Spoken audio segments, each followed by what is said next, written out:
Hospital को computerise करना एक नेसेसिटी है। अपने अपने पास ऐसा चॉइस नहीं है कि हम हॉस्पिटल को चाहे तो कंप्यूटराइज करें और नहीं चाहे तो नहीं कंप्यूटराइज करें। और कंप्यूटराइज करते समय कैसे कंप्यूटराइज किया जाए, ये एक चैलेंज है। हॉस्पिटल एक ऐसा कॉम्प्लेक्स सिस्टम है कि ज़्यादातर इसको मैनेज डॉक्टर खुद से कर रहे होते हैं। और अगर हॉस्पिटल थोड़ी बड़ी है तो मैनेजमेंट की टीम में एडमिन भी होता है, सीईओ सीओ हो सकते हैं।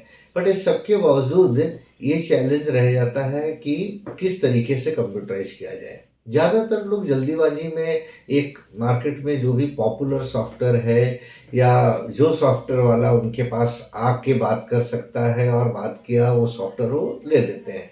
ज़्यादातर एक गलती तब हो जाती है जब वो सॉफ्टवेयर पे हम प्रेफर कर लेते हैं जो हमको फ्री इंस्टॉल करके दे रहा है, ट्रायल वर्जन दे रहा है या एक पीरियड के लिए फ्री दे रहा है। आपको समझना चाहिए कि अगर कोई चीज़ बहुत अच्छा है तो फ्री तो नहीं देगा कभी भी, और वो ट्रायल की बात भी नहीं करेगा, क्योंकि कंप्यूटराइजेशन इतना नॉन सीरियस काम नहीं है जिस तरीके से लोग लेते हैं। तो इसकी तैयारी ऐसे करनी चाहिए कि जब आपको सॉफ्टवेयर लेना है तो सबसे पहले आपको अपने हॉस्पिटल की रिक्वायरमेंट को कहीं ना कहीं लिख देना चाहिए, लिस्ट कर लेना चाहिए। और उसके बाद आप जब सॉफ्टवेयर ढूंढना चालू करें तो जो उसमें से सारी चीज टिक कर हो पा रहा है वो सॉफ्टवेयर लेना चाहिए। मैं आपको आज एक प्रोडक्ट के बारे में बताता हूँ और उसकी क्वालिटीज बताता हूँ, और आप वही एक्सरसाइज करेंगे जब लेंगे तो। पेस सॉफ्ट्रॉनिक्स एक ऐसी कंपनी है जो 2001 से डेडिकेटेडली हॉस्पिटल सॉफ्टवेयर के फील्ड में काम करती है और वो दूसरी किसी और सॉफ्टवेयर पे फोकस नहीं करती है।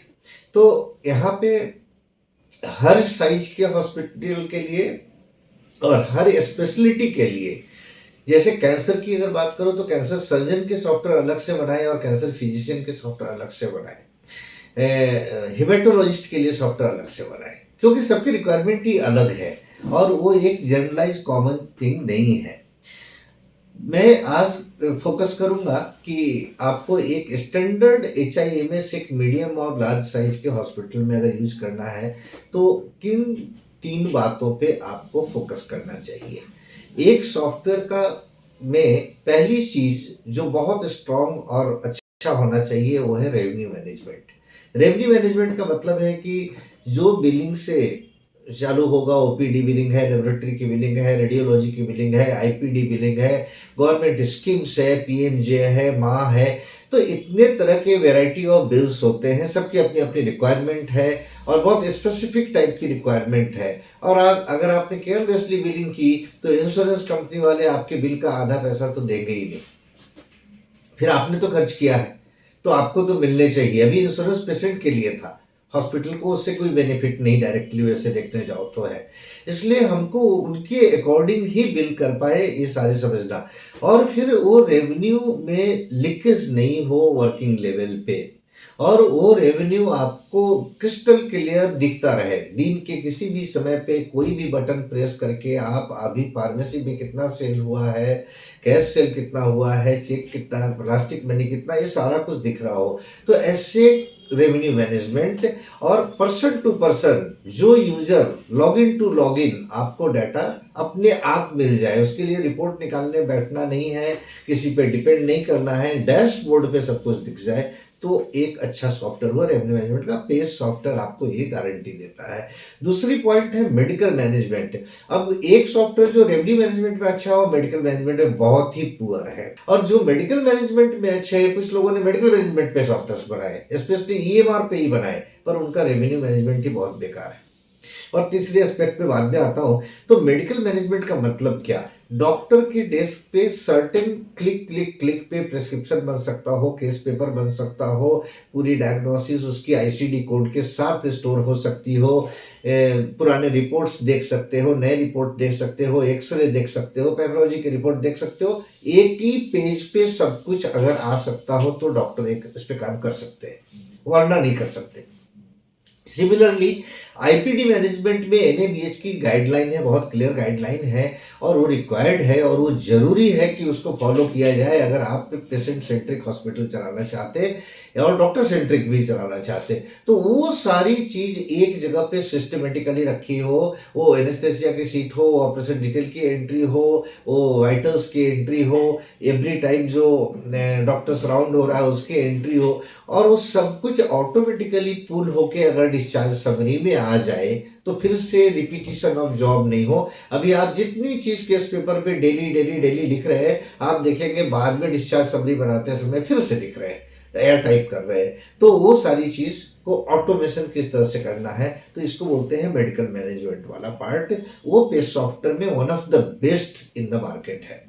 और अब थर्ड थिंग पे आएंगे कि जो अदर डिपार्टमेंट से उसके साथ कैसी इंटीग्रेशन है। आपके हॉस्पिटल में कैथ लैब हो सकता है, आपके हॉस्पिटल में फार्मेसी है, एक्सरे है, सोनोग्राफी है, सीटी स्कैन है, या जितने भी डिपार्टमेंट हैं, कुछ चीज़ आप आउटसोर्स रखते हैं, कुछ चीज़ आप इन हाउस रखते हैं, बट डाटा का फ्लो कितना सिमलेस होता है। एक पेशेंट रजिस्टर हुआ, उसी समय से सब जगह डाटा कैसे अवेलेबल हुआ, बट वो अवेलेबिलिटी पे भी कंट्रोल पॉइंट्स, जैसे सपोज करो डाटा बन गए, अभी लैब में भी दिख रहा है और उस पेशेंट जाता है, सैंपल देता है, टेस्ट होता है, रिपोर्ट ले लेता है और पैसे दिए बिना चला जाता है। तो ऐसा नहीं हो सकता है। कंट्रोल पॉइंट्स कैसे हैं कि एक एग्जांपल के लिए मैं आपको बताता हूँ कि अगर एक पेशेंट रजिस्टर हुआ, डॉक्टर के पास गया, कंसल्टेशन फी उसने पे कर दिए थे, डॉक्टर ने उसको प्रिस्क्राइब कर दिया पैथोलॉजी, तो वो जब तक लैब का बिल भर नहीं दे तब तक वो फ्लेबोटोमिस्ट को नहीं दिखेगा। उसने बिल भरे तो फ्लेबोटोमिस्ट को दिखेगा बट लैब को नहीं दिखेगा।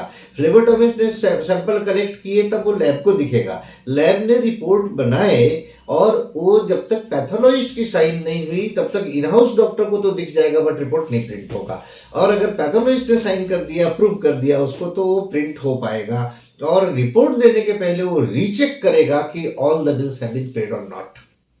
उसको हम बोलते हैं कंट्रोल पॉइंट्स। ऐसे सारे डिपार्टमेंट के साथ ऐसे मैनेजमेंट या एक प्रिस्क्रिप्शन बनाया गया तो ऑटोमेटिकली फार्मेसी में दिखेगा और डॉक्टर को मेडिसिन प्रिस्क्राइब करते समय पता चलेगा कि स्टॉक है कि नहीं है। ये सारी चीज की इंटीग्रेशन बोलते हैं। पेस के लिए मैं आपको 5 इंपॉर्टेंट पॉइंट बता दूं। वाई पेस्ट is one of the best software in market.